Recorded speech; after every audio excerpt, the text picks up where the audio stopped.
There is an incident in the life of our Prophet Muhammad of exceptional significance.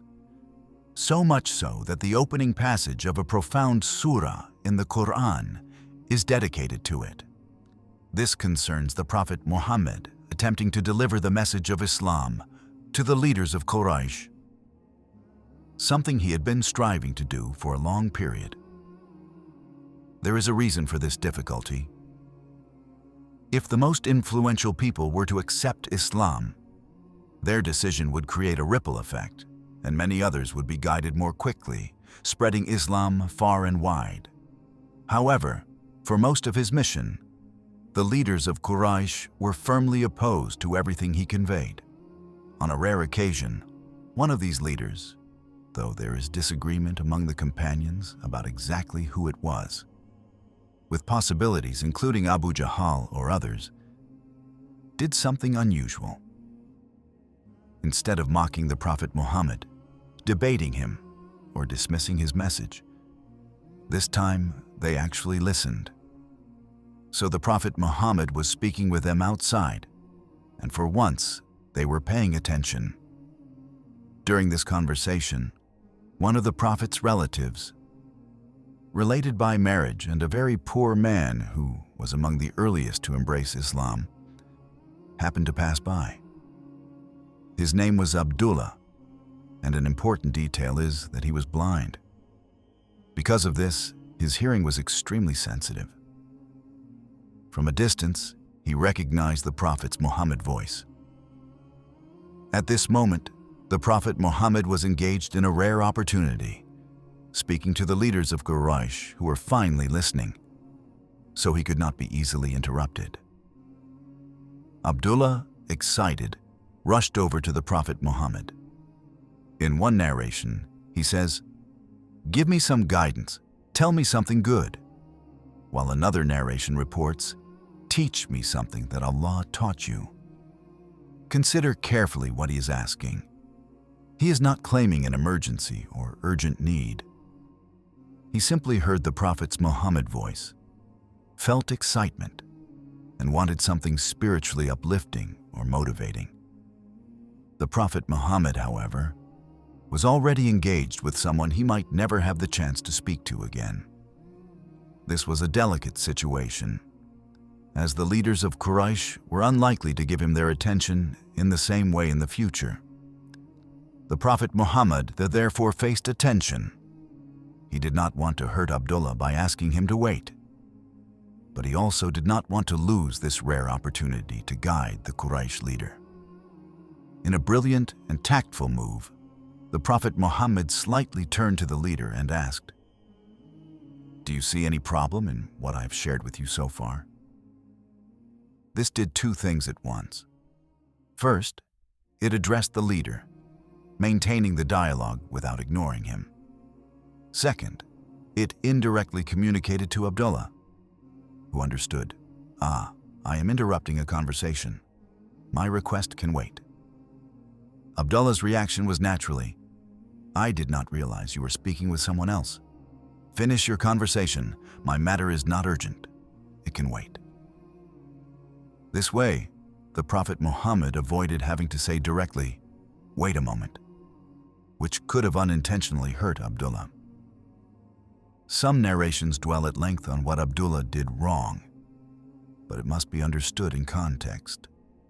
Being blind, he had heightened hearing and was naturally able to recognize the Prophet Muhammad and even the other speaker. Yet he prioritized the Prophet Muhammad over everything else.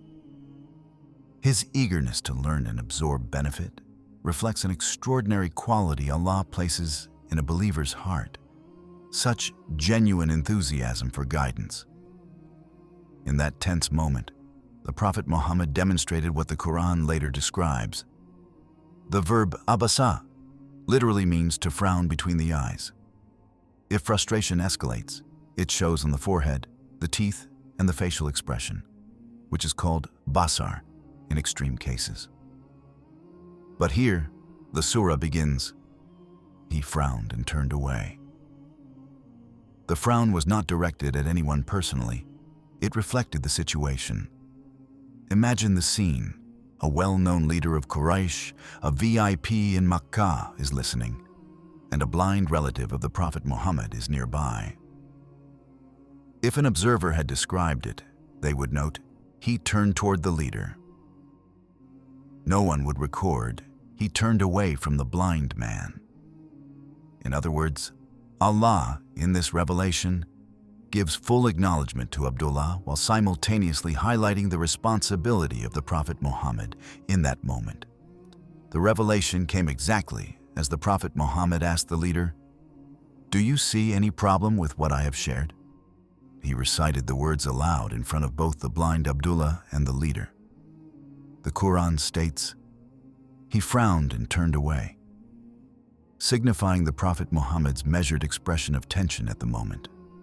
A teaching for all of us in how to balance compassion, attention, and duty simultaneously.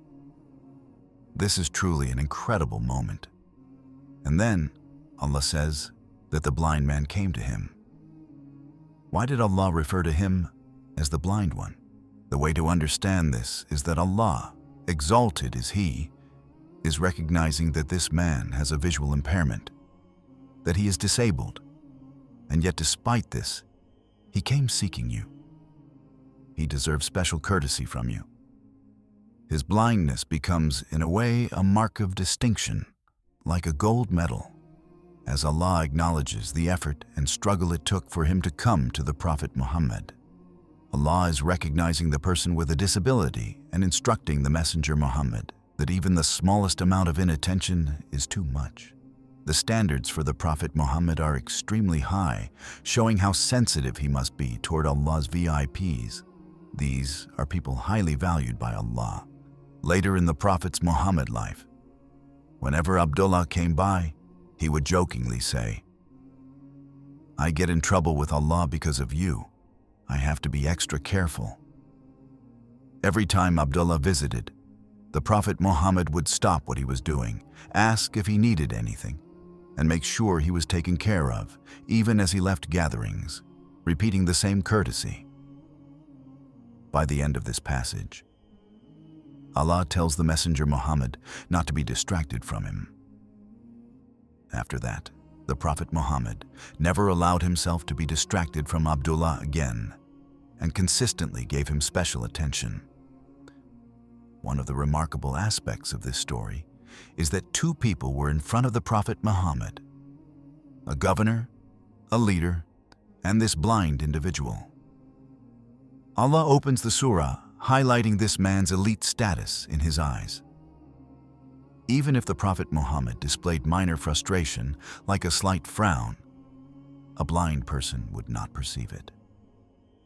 And even if he turned his face toward the Quraysh leader, Abdullah's feelings were not hurt. Yet by Allah's standards, even a slight impression of neglect is too much. A casual observer could misinterpret the Prophet's actions as valuing the governor more than the blind man. The Prophet Muhammad had to show special care and attention so that no one could assume Abdullah was disregarded. Before this moment, being called blind might have been seen as a slight. But now it becomes an honor.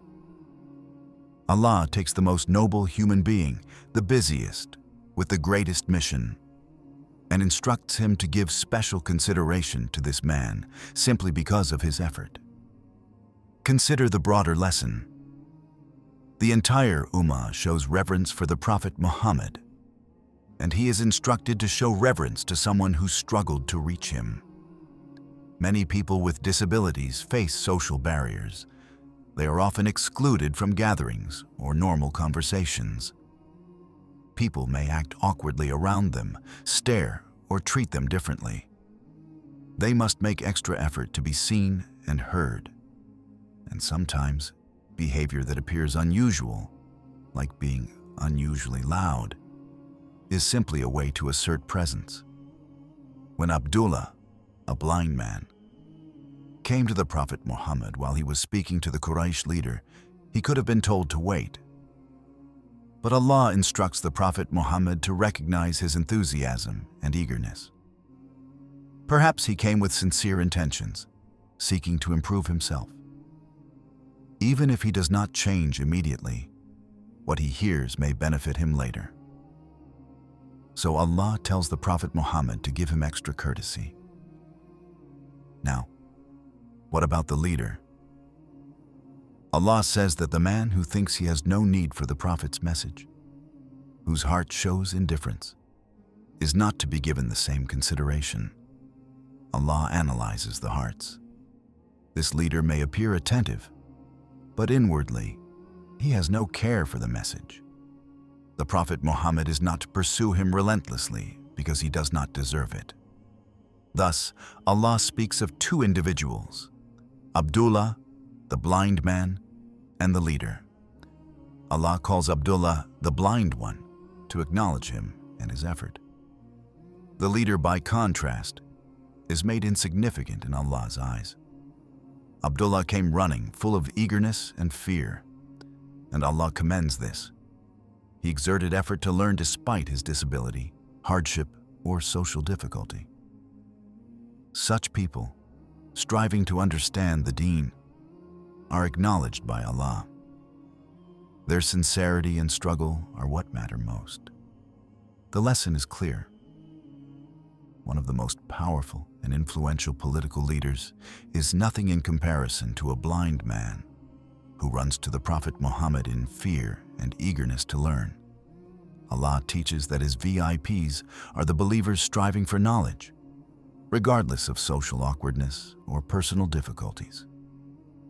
If the Messenger Muhammad is instructed to honor and accommodate them, then how much more should we cultivate that sensitivity in ourselves? May Allah grant us the awareness and sensitivity that His book teaches, and may we live by the legacy of our beloved Messenger Muhammad.